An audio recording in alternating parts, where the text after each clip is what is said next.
Летом этого года прошел первый этап ремонта здания художественного отделения детской школы искусств города Мирного. О проведенной работе и о том, что еще необходимо сделать, в сюжете Тамары Бессмертной. Ах, какая красивая дверь! Весь последний год мы наблюдали входную дверь в детскую школу искусств, забитую большим листом фанеры. Сегодня дверь новая, внутри тоже глобальные изменения. Идем, смотрим. Неискушенному глазу может показаться, что изменения и не такие масштабные, как хотелось бы. Но глаз искушенный увидит, что в части классов детям стало комфортнее, так как стены чище, батареи заменены и греет.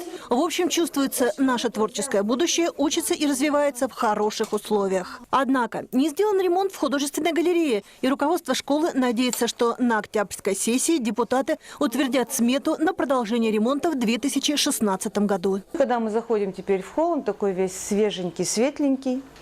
И мы, конечно, мечтаем, что также будут выглядеть хорошо наши классы. Потому что нам пообещали, что на следующий год ремонт продолжится, и у нас в классах будут поменены потолки и полы.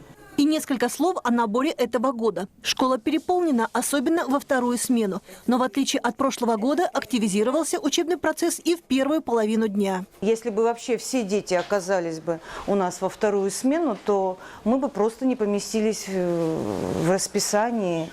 И, к сожалению, к огромному нашему сожалению, в этом году мы не можем принять детей 7-леток. Почему? А у нас не хватает мест. У нас не хватает места посадочных и ставок, которые отпущены на нашу школу. И поэтому есть только одна надежда, что мы сможем взять наших всех 7-леток, если откроем группы платных услуг.